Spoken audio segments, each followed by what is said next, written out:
పెళ్లి పుస్తకం అవకాశం మీకు దివ్యవాణి గారు ఎలా వచ్చింది మీకు? అది ఇట్స్ అఫ్ కోర్స్ నాకు చాలా ఇష్టమైన సినిమా, బికాస్ మా సొంత ఫ్యామిలీ మెంబర్స్ తీసిన వెంకటరమణ గారు. ఇప్పటికీ స్వప్న గారు చాలామంది నాతో, నా ముందు ఆర్టిస్టులు, నా తర్వాత ఆర్టిస్టులు, నాతో ఆర్టిస్టులు మీరేం సినిమాలు చేశారంటే పేర్లు చెప్పుకోవాలి, తడుముకోవాలి. ఆ హీరోలతో ఎంతో స్ట్రగుల్ అయ్యి ఏమేమో పణంగా పెట్టి వాళ్ళు పెద్ద పెద్ద హీరోలతో చేశారు.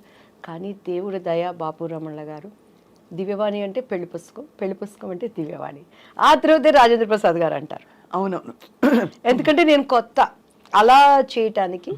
అండ్ అది అసలు నేనైతే సినిమా ఇండస్ట్రీలో అలసిపోయి నేను సినిమా ఇండస్ట్రీకి సెట్గానేమో నిజంగా వెళ్ళిపోయి పెళ్లి చేసేసుకొని అంట్లు తోముకుంటానే ఏదో ఒకటి చేసుకుంటా ఉండొచ్చు. మా బావ ఉండేవాడు, మా అత్తయ్య గారు అబ్బాయి, మా అత్తయ్య గారు అబ్బాయి నేను పెళ్లి చేసేసుకుంటాను, నన్ను పంపించేయండి అన్న టైంలో బాపు గారి దగ్గర నుంచి కాల్ వచ్చింది. ఇట్లా బాపు గారు చూస్తారంటే ఈయన కూడా అంతే, అందరూ డైరెక్టర్ లాగానే ఉంటారు, వేవేవో మాట్లాడతారు, నేను అలా ఉండను అంటాను. ఇంటికి వచ్చినాక మా అమ్మ ఇండైరెక్ట్గా తిడుతుంది, డైరెక్ట్గా తిడితే మళ్ళీ నన్ను భరించలేరు ఎవరు, ఇండైరెక్ట్గా తిడుతుంది. నేను ఇంకా ఏడ్చుకుంటా చీదుకుంటా ఉంటాను, నన్ను పంపించండి నేను మళ్ళీ చదువుకుంటాను అంటాను. ఇది కూడా అంతేలే అని చెప్పని తలకు బాగా నూనె పెట్టుకున్నాను. అప్పుడు చీర కట్టాలంటే మమ్మీనే కట్టేవాళ్ళు, నాకు అంత కట్టుకోవటం రాదనమాట. సో బాపు గారి దగ్గరికి వెళ్ళినప్పుడు తలకి లక్ ఏంటంటే ఆ రోజు తలస్నానం చేయలేదు, తలకు నూనె పెట్టుకున్నాను. ఆ హోమ్లీ కావాలనేది నాకు తెలీదు. మీకు ఇక మీరు మన రమణ గారి ఫ్యామిలీ అని అంటే మీకు తెలుసు కదా, బాపు గారి రూమ్ పైన పెద్ద రూమ్, అన్ని పుస్తకాలు, చిన్న ఆయనగా ఆయన కూర్చొని బొమ్మలు గీసుకుంటున్నారు. మన రమణ గారు ఉన్నారు కదా, రమణ గారు తీసుకెళ్లారు. ఈ అమ్మాయి కొత్త అమ్మాయి అండి దివ్యవాణి గారు అనగానే చూశారు బాపు గారు, నమస్కారం అండి అని కూర్చున్నాను నేను. ఇది జుట్టు మీ సొంత జుట్టండి అని అన్నారు. అవును సార్ అన్నాను. ఇట్లానే ఉండాలి మూవీలో అన్నారు. సరేనండి అని, ఎందుకంటే నేను ఓకే అవననేది నాకు లోపల ఒక అభిప్రాయం. బట్ నాకు అప్పుడు బాపు గారి విలువ నాకు నిజంగా తెలియదండి. బాపు గారు ఎంత గొప్ప మనిషి, ఎందుకంటే నేను సినిమాలు చూసేదాన్ని కాదు. ఈ క్వార్టర్లీ హాఫ్ ఇయర్లీ ఎగ్జామ్స్ వస్తే ఒక సినిమా, అది కూడా అప్పుడు మనకు తెలిసిన హీరోలు ఎవరు, శోభన్ బాబు, కృష్ణ. మా అన్నయ్య ఏమో కృష్ణ ఫ్యాన్స్, మేమేమో శోభన్ బాబు ఫ్యాన్స్. ఈ రెండు సినిమాలు అంటేనే ఇంట్లో అడుక్కుంటే కానీ పంపించండు మా నాన్నగారు. అట్లా నేను పెరిగిన దాన్ని. లోతుగా సినిమా ఏంటి, పరిజ్ఞానం ఏంటండి. ఇప్పుడు రాజేంద్ర ప్రసాద్ గారు వీళ్ళందరూ ఏం చెప్తారు, మేము ఏంటి డబ్బింగ్ 75 పైసలకు చెప్పాము, అన్నం లేకుండా ఉన్నాము, దీని మీద కసితో వచ్చాము, సూపర్ స్టార్ కృష్ణ గారు కానీ ఇప్పుడున్న మెగాస్టార్లు కానీ. నాకు అట్లంతా నేను రాలేదు, తేపడ్డాను కాబట్టి నాకు అసలు సినిమాలు ఇవన్నీ తెలియదు అనమాట. సో బాపు గారి విలువ తెలియకుండా అప్పుడు ఆయన ఏమడిగారంటే, మా అమ్మగారు అన్నారు, మిస్సమ్మ సినిమా చూసావమ్మ అన్నారు. నిజంగా పాత సినిమాలు ఏం చూస్తాం, ఈ ట్రెండ్లో పెరిగిన వాళ్ళం. మా అమ్మ ఇంకా చూస్తే ఇట్లా అన్నారు, అమ్మ అంటే చూశానని చెప్పానంటే చూశాను సార్ అన్న. నిజంగా నేను మిస్సమ్మ చూడలేదు, అబద్ధం, ప్రామిస్ అబద్ధం చెప్పాను. మళ్ళీ ఇంటికి వెళ్ళినాక మొట్టికాయలు పడతాయి, పప్పు గుత్తికారుతో దెబ్బలు పడతాయి, ఎవరు పడతారు ఎవరు చూసి చూశాను సార్ అన్న. కానీ సేమ్ అందులో క్యారెక్టరే మీది అని అన్నారు.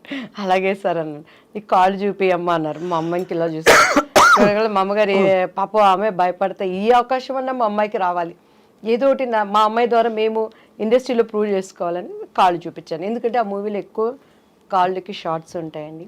మహానుభావులు. నా స్టోరీ నాకు మిస్సమ్మ సినిమా మళ్ళీ చూడమ్మా అని అన్నారు. అలాగే సార్ అని చెప్పాను. ఇంటికి వెళ్ళిపోయాను. టక్ టక్ టక్ టక్ అగ్రిమెంటు, డేట్స్ ఫిక్స్ అయిపోయినాయి.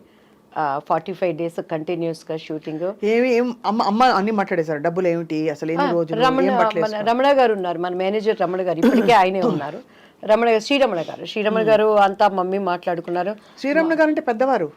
నో ఇప్పుడు ముళ్ళపూడి వెంకటరమణ గారు, బాపు గారు, శ్రీరమణ గారు ఈజ్ ద ఇంకా పర్మనెంట్ కుటుంబ సభ్యులు. అవును, ఆయన అదే శ్రీరమణ గారు అంటే ఆయనే కదా. శ్రీరమణ గారు అంతా మాకు మమ్మీతో మాట్లాడారండి. నెక్స్ట్ డే ఆంధ్రజ్యోతి, ఈనాడు బాపు బొమ్మ దివ్యవాణి అని వచ్చింది. ఫస్ట్ ఫోన్ మా ఇంటికి వచ్చింది. అప్పుడే మారిందా మీ పేరు? దివ్యవాణి అప్పుడు మారలేదు కదా, అంతకు ముందే ముందే మారిపోయింది. అంటే నాకు ఫస్ట్ నేను చేసినప్పుడు డాన్స్ రాజా డాన్స్ అని చేశాను. అనుకోకుండా మొన్న వినోద్ రాజా అని బెంగళూరు ఒక ప్రైవేట్ మీటింగ్కి వెళ్ళినప్పుడు కలిశానండి. దాంట్లో అప్పట్లో చిరంజీవి గారు సిడీ తెప్పించుకొని చూసారు అబ్బాయి డాన్స్కి. లీలావతి గారి కొడుకు కన్నడ రాజ్ కుమార్ గారు. సో ఆ టైంలో నాకు దివ్య అని పేరు పెట్టింది ద్వారకేష్ గారు. ఆయన భవ్య అని ఒక అమ్మాయిని పరిచయం చేశారు. సో దివ్య అని ఆయన పెట్టారు. మమ్మీకి వాణి అంటే ఇష్టం, దివ్యవాణి అలా అయిపోయింది. సో బాపు గారు ఇక దివ్యవాణి కానీ ఫస్ట్ మా ఇంటికి వచ్చిన కాలు దాసనారాయణరావు గారు. మీరు ఒక మాట అన్నారు, అంతకు ముందు మీరు చాలా విసిగిపోయారు, బాపు గారి అవకాశం కూడా అలాగే అవుతుందిలే అనుకున్నారు. చాలా అయ్యాయి ఆడిషన్స్, అంటే ఏమయ్యేది ఆడిషన్లో? మీరు సెట్ అయ్యేవారు కదా వాళ్ళ క్యారెక్టర్కి, లేకపోతే ఎలా? అంటే దానికి ముందు దాసనారాయణరావు గారిది అభిసారిక అని ఒక మూవీ వచ్చిందండి.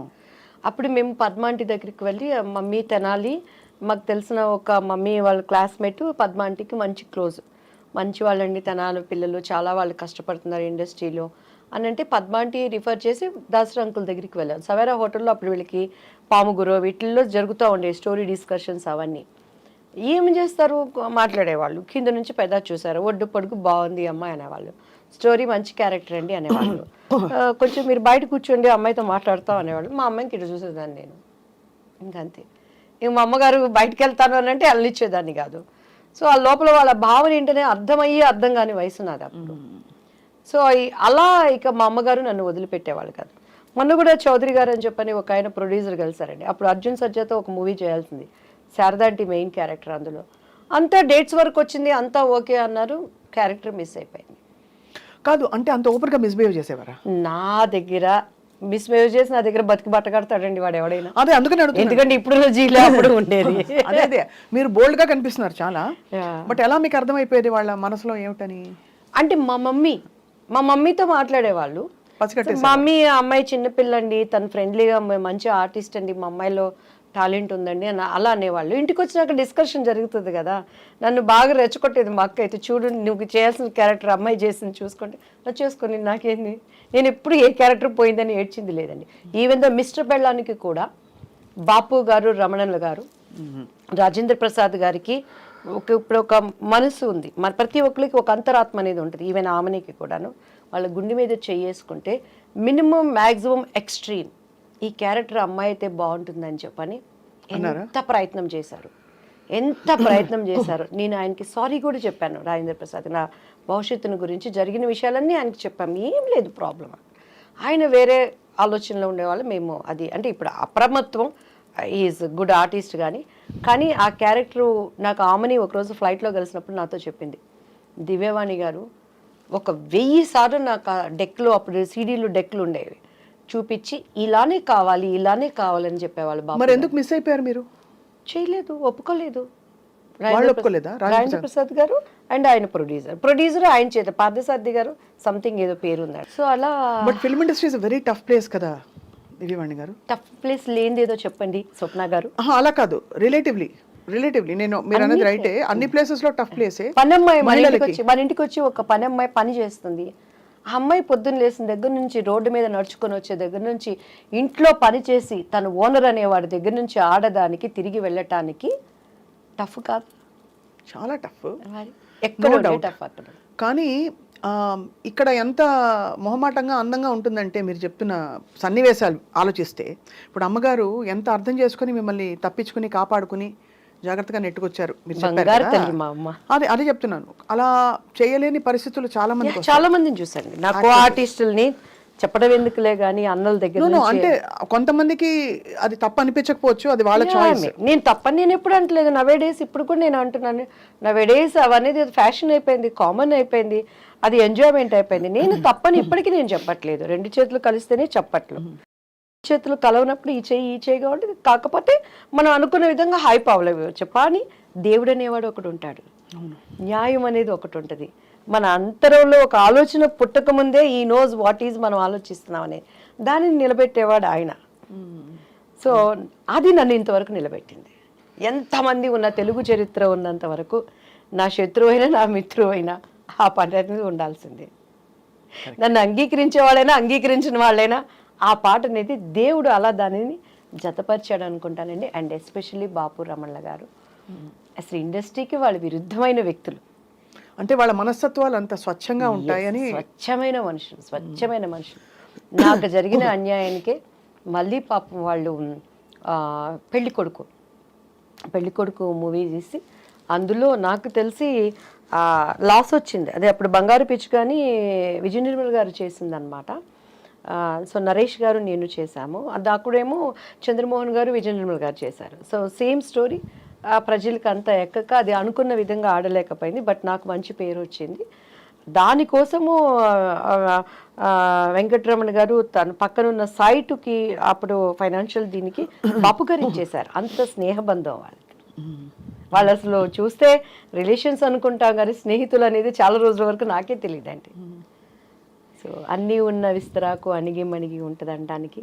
అవును, ఇండస్ట్రీలో ఉండే పద్ధతులకి విరోధమైన వాళ్ళు అండ్ నాకు మనసున్న మనుషులు. నేను బాపు గారితో న్యూ ఇయర్ టైంలో ఆటలు కూడా ఆడాను ఆయనతో. మొన్న కూడా రోజా ఒకసారి దుబాయ్లో బాపు గారికి లైఫ్ టైం అచీవ్మెంట్ అవార్డు ఇస్తున్నప్పుడు చెప్పింది,